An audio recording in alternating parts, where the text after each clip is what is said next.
오늘의 말씀의 우리 제목은 맥주 감사절의 성이란 제목을 갖고 저와 여러분들이 은혜 받기를 원합니다. 이제 벌써 1월달이 지나고 6월달이 지났습니다. 이제 7월이 되었습니다. 뒤돌아보니까 6개월이 훨씬 지나갔습니다. 금년의 절반이 지나가고 벌써 하반기가 시작되었습니다. 누군가 세월을 유수와 같다고 하였고 쏜살 같다고도 표현을 했습니다. 우스갯소리로 나이를 달리는 자동차의 그 속도와 비교하기도 합니다. 10대와 20대는 10km로 20km 이런 속도로 달리기에 여간 나이가 빨리 먹지 않아서 세월이 빨리 가서 나이를 좀 더 빨리 먹었으면 하는 그런 마음을 여러분들도 과거를 지나서 느끼실 것입니다. 30대로 옵니다. 30km입니다. 40대로 옵니다. 40대로 나이는 달려갑니다. 50대는 속도가 50km로 달립니다. 이제 황혼길을 바라보는 우리의 나이 60대가 시작을 합니다. 그러면 60대는 여지없이 60km로 달려가기에 한 해 한 해가 너무 빨리 지나갑니다. 70에 들었으면 70km로 달려가니 1년이 두세 달 정도 지나가는 것 같은데 뒤돌아보니까 벌써 한 살을 또 먹은 것을 바라봅니다. 동방의 의인이라고 부르는 욥을 바라봅니다. 욥기서 7장 6절에서 보면은 나의 날은 배틀의 북보다 빠르다고 했고 9장 25절에서는 나의 날이 달리는 경주자보다 빨리 사라져버리니 복을 볼 수가 없다고 했습니다. 오늘은 맥주 감사주의로 지키는 날입니다. 지금까지 하나님께 받은 그 은혜를 헤아리고 감사하는 절기입니다. 하나님께서 말씀하시기를 억지로나 인색함으로 하지 말고 즐거운 마음으로 기쁜 마음으로 감사하라고 하셨습니다. 고린도후서 9장 6절에 보니 이것이 곧 적게 심는 자는 적게 거두고 많이 심는 자는 많이 거둔다 하는 말이더라.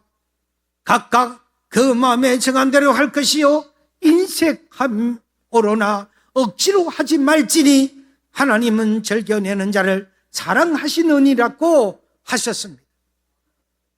오늘날 교회에서 지키는 절기는 보통 4개의 절기로 지키게 됩니다.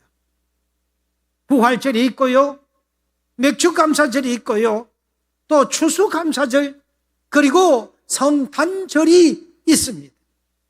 이 4대 절기가 모두 감사하는 절기이지만 특별히 부활절과 성탄절은 주님의 그 구속적인 은혜와 직접적인 관계가 있는 절기이며 오늘 우리가 지키는 맥주감사절과 11월 달에 지키는 추수감사절은 생활과 관련하여 받은 바 그 은혜를 감사하며 지키는 절기입니다. 특히 오늘 지키는 이 맥주감사절은 금년의 전반기의 그 수확,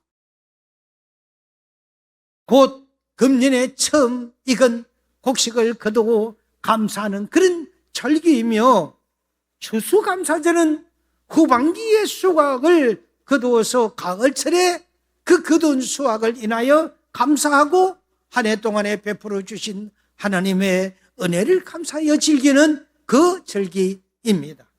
그래서 오늘 이 맥주 감사절을 지키는 그 의미와 또 지키는 방법 등을 통하여 우리들은 어떻게 이 맥주절을 지켜야 하는가를 조명해보고 본문 말씀을 통해서 집중하시기를 바랍니다.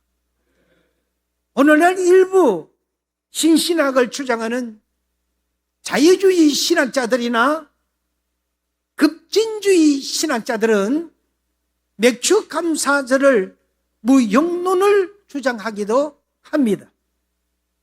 그러나 오늘의 이 우리 부산 서영교회의 성도들은 이 맥주 감사절의 의미를 바로 깨달아서 하나님이 기뻐하시는 감사절을 지키도록 해야 할 것입니다.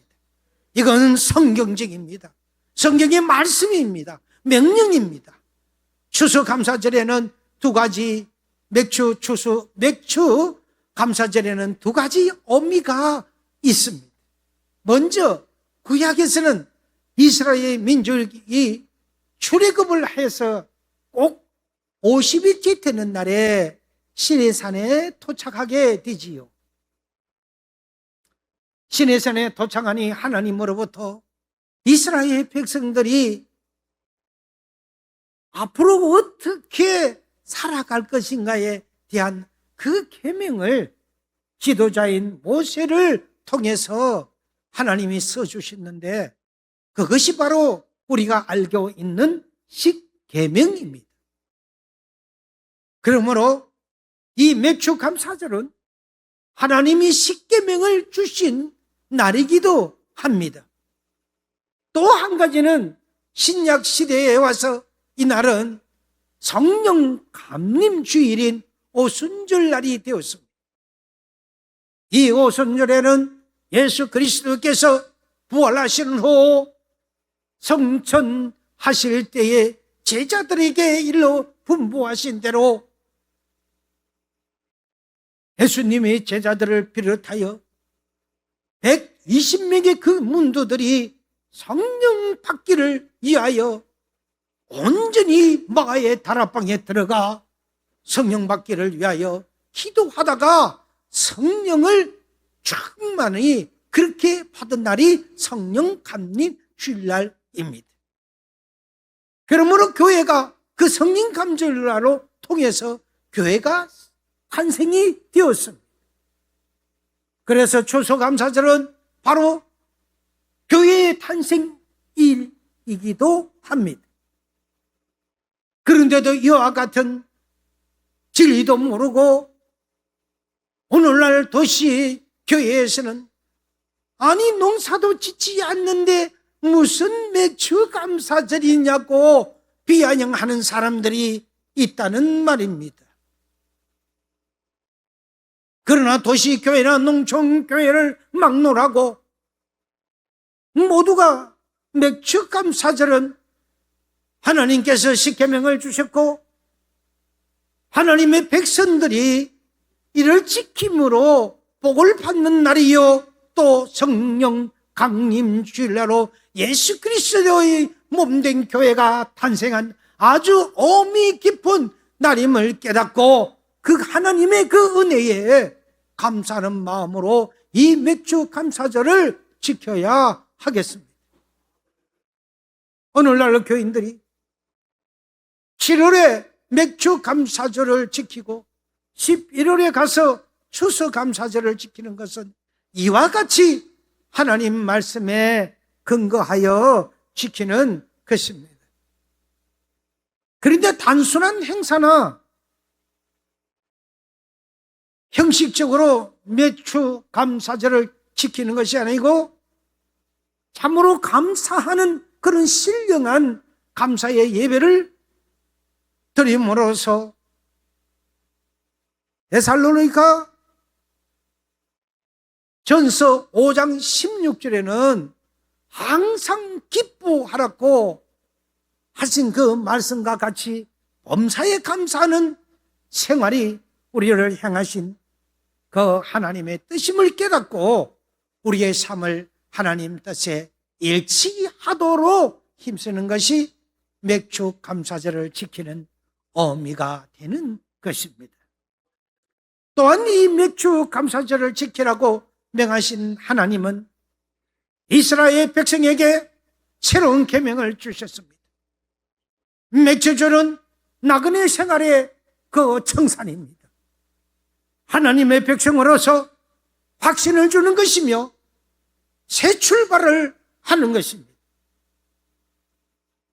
광야에서 출애굽을 하여 40년 동안이나 불출조야 저들이 그리워하던 젖과 악꿀이 흐르던 그 가나안 땅에 도착하여 농사를 지어서 첫 수확을 얻게 되었고, 지난 40년간 하나님이 새벽마다 내려주시는 만나만 받아먹고 살던 그 생활에서 이제는 하나님께 드리는 생활로 바뀌었으니 얼마나 감사한 일입니까?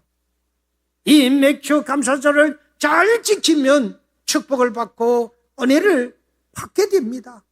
오늘은 이 맥주 감사절의 그 기쁜 뜻을 생각하면서 함께 은혜를 받으시길 바랍니다. 첫째, 맥주 감사절은 신앙생활의 성숙됨을 의미하고 있습니다. 이스라엘 백성들은 40년 동안 광야 생활을 했다고 했습니다. 광야 생활은 만만치 않습니다. 말 그대로 척박한 광야인 것입니다. 그들은 그 척박한 곳에서 40년 동안을 생활하면서 전적으로 하나님께 의지하고 하나님께 주시는 것만을 받아먹고, 그리고 지도자인 모세를 의지하고 메추라기와 만나를 받아먹으면서 사는 그 생활을 40년 동안 해왔습니다. 그들은 한마디로 받아먹기만 하고 드릴 줄을 모르는 생활이었습니다. 씨를 뿌리지 않고 거두기만 하는 그런 생활과도 같았습니다. 이것은 미숙한 생활이었습니다. 마치 어린아이들이 부모님이나 어른들이 해주시는 것만으로 의지하고 그래서 살아가는 것과 같습니다. 마치 오늘의 성도들이 하나님으로부터 제사함을 받고 구원함을 받아서 은혜를 받고 축복을 받고 살아가면서도 하나님께 감사할 줄을 모르고 전도나 봉사나 헌신 충성도 할 줄 모르는 미성숙한 신앙자와 같다는 말입니다. 그런데 이와 같이 광야 생활을 하던 이스라엘 백성들이 요단강을 건너서 가나안 땅에 들어서자 40년 동안 하나님께서 밤과 주야로 내려주셨던 만나가 끊기고 메추라기도 내리지 않았습니다. 그래서 그들은 열심히 농사를 짓고 가축을 기르고 땀 흘려 일하며 수고하여 하나님께 드릴 줄 아는 그런 신앙자로 거듭날 수밖에 없었다는 사실입니다. 무엇이든지 미숙한 것은 완전치 못하여 맛이 없습니다. 먹을 수가 없습니다. 과실이나 음식도 덜 익혀 성숙되지 못한 것은 먹을 수가 없습니다. 덜 익은 감은 떫어서 먹지 못합니다. 덜 익은 참외는 쓰서 먹을 수가 없습니다. 또 덜 익은 사과는 씌어서 먹지 못합니다. 덜 익은 음식은 먹을 수가 없습니다. 또 덜 익으면 맛도 없고요, 모양새도 없고요, 빛깔도 좋지 못합니다. 그리고 값어치도 없습니다. 그러므로 익어져야 합니다. 성숙되어져야 합니다. 우리들의 신앙도 잘 익은 과실처럼 성숙되어야 할 것입니다. 쭉쭉이나 덜 익은 것은 하나님께서 기뻐하시지 않으십니다. 적적이는 바람만 불면 날아가 버리고요.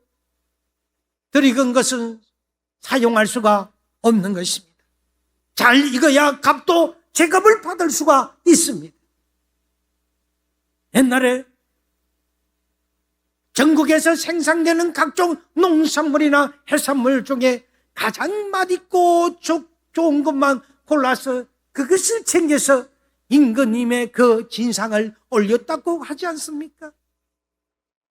우리의 신앙도 잘 성숙되어야 하나님이 기뻐 받으시는 줄 믿으시기를 바랍니다. 이스라엘 백성들은 지금까지 하나님께 받아만 먹고 그러면서도 감사할 줄 모르는 덜 익은 신앙자들이었으나 맥주저들이 통하여 노력해서 거둔 것을 하나님께 감사할 줄 아는 그런 신앙으로 성숙된 것입니다. 그러므로 감사하는 생활을 통하여 신앙은 새롭게 성숙된다는 것을 여러분 또한 믿으시기를 바랍니다. 둘째, 맥주 감사라들은 저런 신앙의 자급자족을 의미합니다.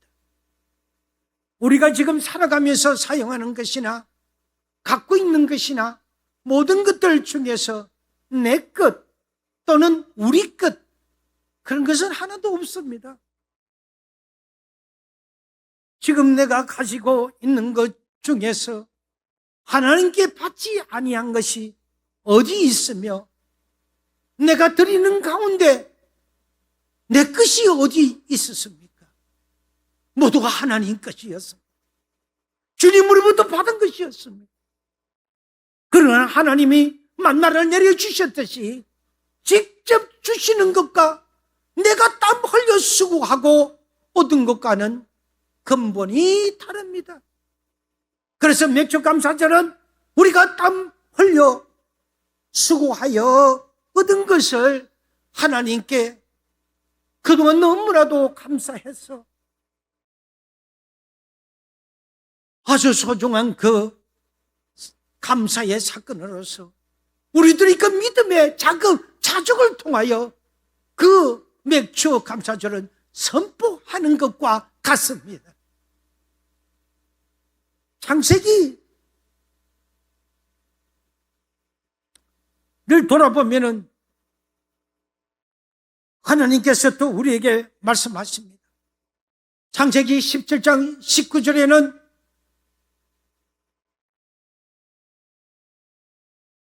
하나님께서 아담에게 땀 흘려 수고하라고 하셨습니다.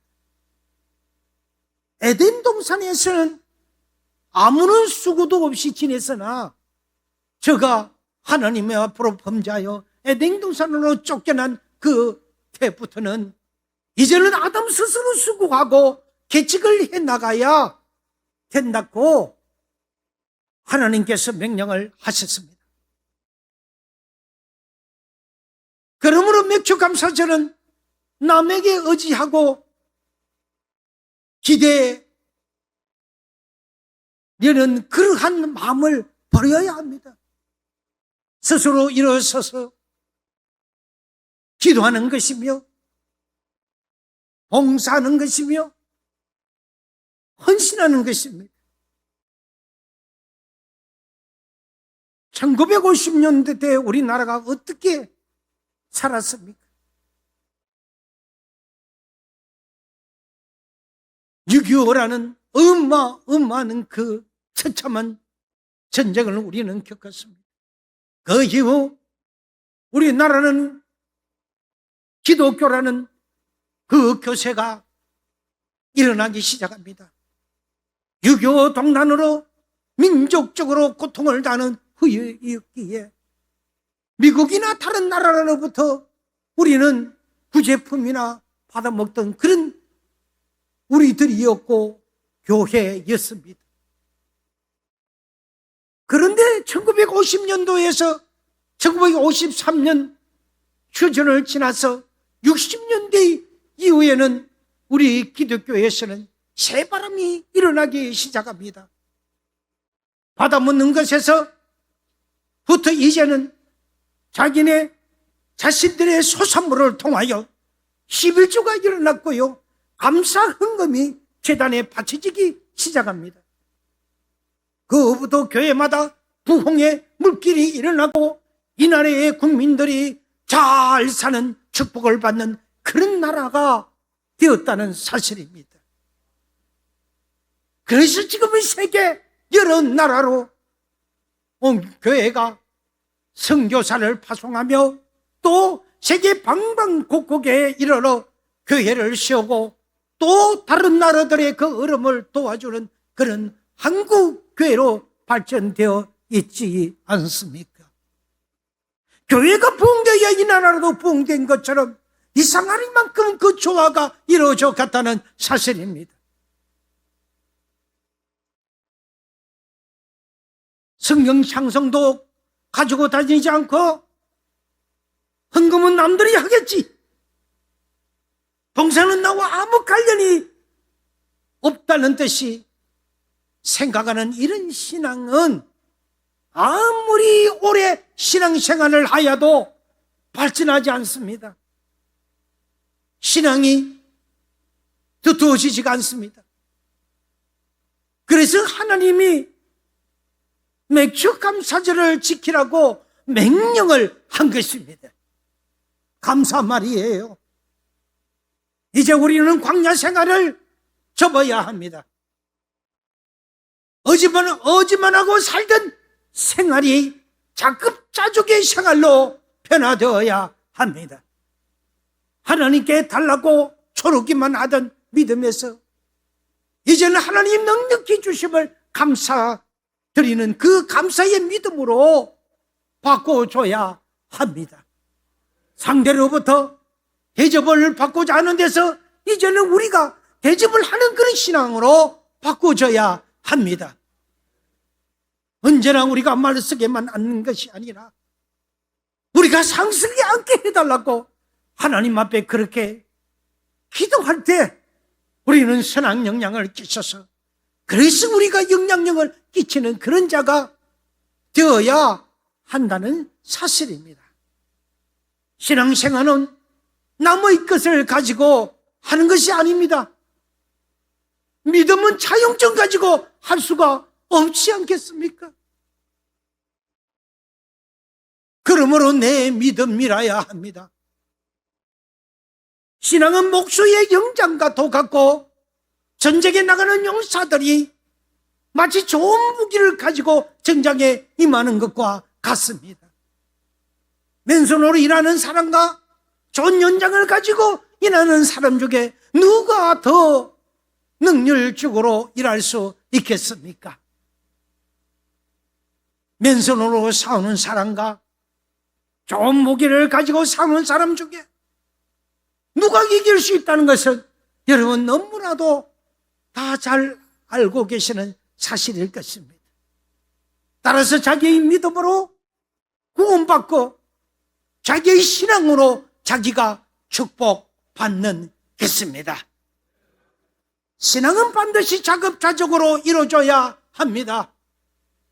담임 목사가 이래라 저래야 됩니다 하는 것에서 마지못해서 움직이는 사람은 아직도 신앙이 자리지 못하여 자급자족을 하지 못하는 미성숙된 사람들입니다.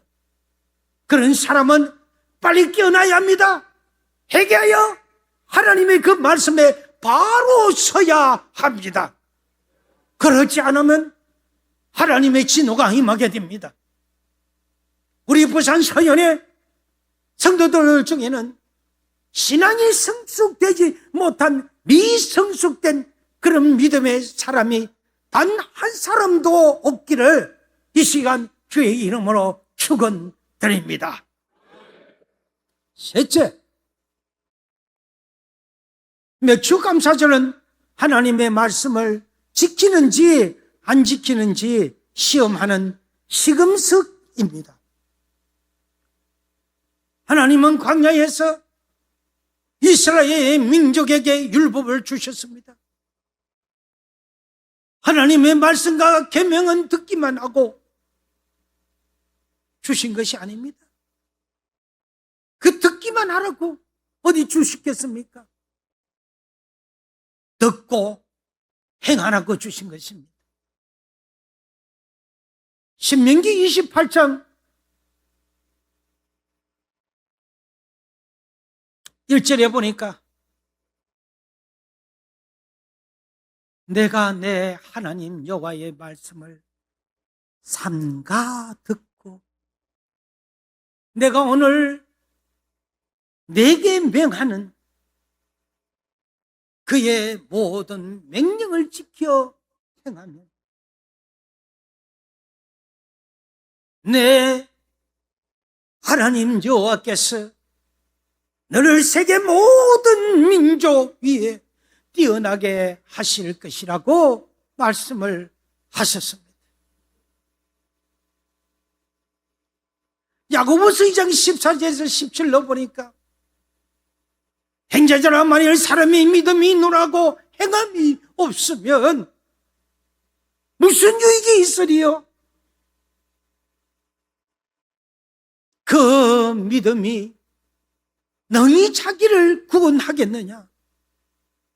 17절에 보니 이와 같이 행함이 없는 믿음은 그 자체가 죽은 것이라. 죽은 것이라. 그러므로 매주 감사절을 지키려고 한 것은 하나님의 말씀을 지키는지 안 지키는지 순종하는지 불순종하는지를 시험하는 하나님의 시금석입니다. 하나님은 아브라함을 시험하셨습니다. 하나님은 아브라함이 당신을 사랑하시는지 사랑 안 하시는지를 시험한 것입니다. 창세기 22장 2절에 보니 여호와께서 이르시되 네 아들 내 사랑하는 독자 이삭을 데리고 모리아 땅으로 가서 내가 네게 일러준 한 산 거기서 그를 번제로 드려라. 12절에 보니까 사자가 이르되 그 아이에게서 내 손을 떼지 말라. 그 애가 아무 일도 하지 말라. 내가 네 아들 내 독자까지도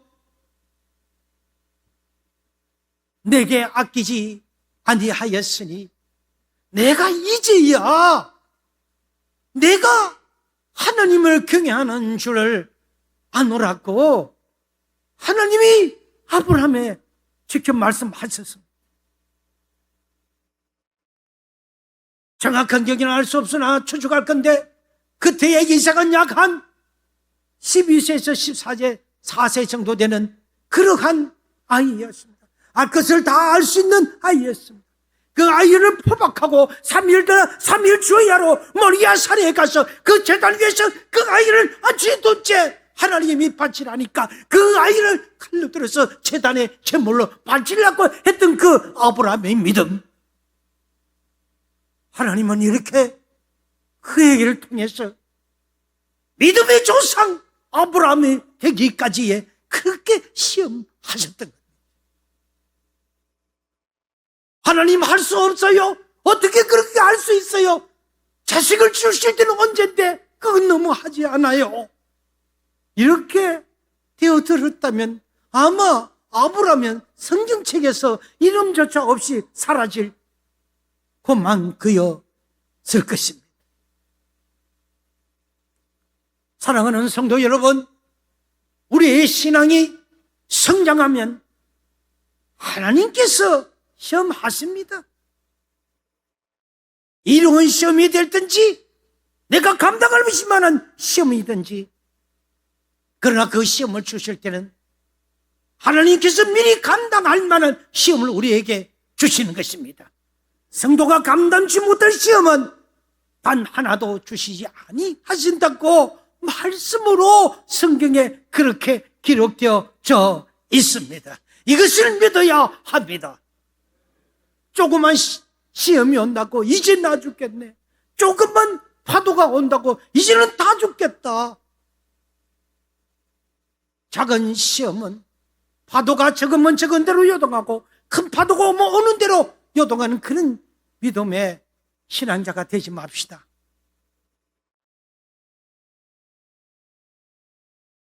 신앙이 어린 사람에게는 시험이 없지만은 가신앙생활을 하는 사람을 말합니다. 신앙이 크면 갈수록 시험이 따르고 시련과 모험도 따릅니다. 왜 그럴까요? 기도하라고요. 기도하라고요. 그래서 그 산을 넘으라고요. 그러나 이 시험을 이기면은 더 큰 믿음을 주시며 신앙과 인격이 놀랄 만큼 성장을 하게 됩니다. 축복도 그래서 따라오는 겁니다. 어린아이의 신앙에 100만 원짜리 수표가 중요한 것이 아니라 어린아이에는 돈 1,000원짜리 하나가 더 중요한 것입니다. 맞춰서 주는 것이죠. 여러분 1,000원을 얻으랍니까? 100만 원, 1,000만 원, 억 단위, 10억 단위, 100억 단위를 얻으랍니까? 우리의 신앙을 파일을 키워야 됩니다. 그게 성장해야 합니다. 그래서 하나님 앞에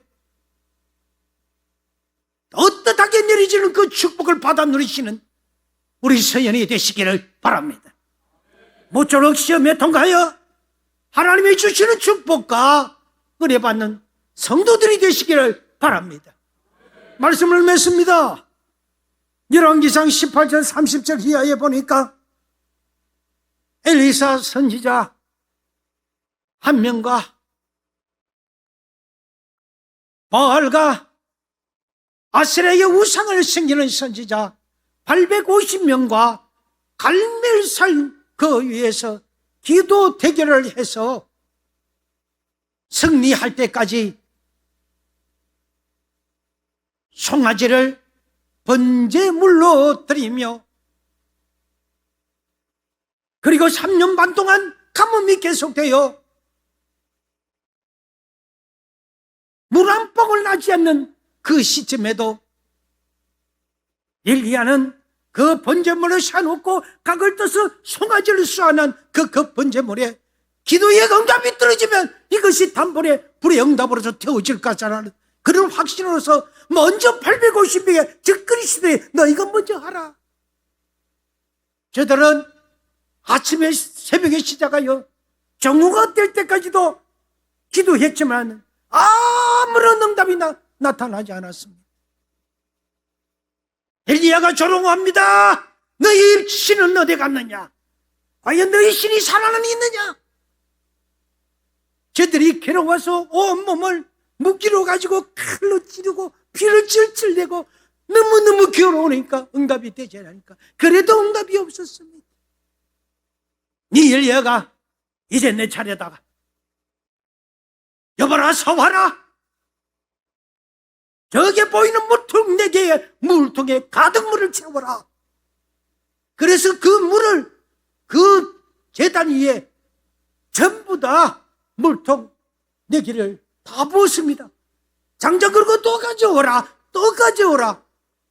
12통을 번제단 위에 쏟아 부었더니 그 번제단 옆에 고랑에 만들어진 그 제단에 물이 두루 흐르고 제단 주위에 고랑에도 물이 가득 찼다고 성경은 표현하고 있습니다. 엘리야가 기도합니다. 여호와여 내게 응답하소서. 내게 응답하소서.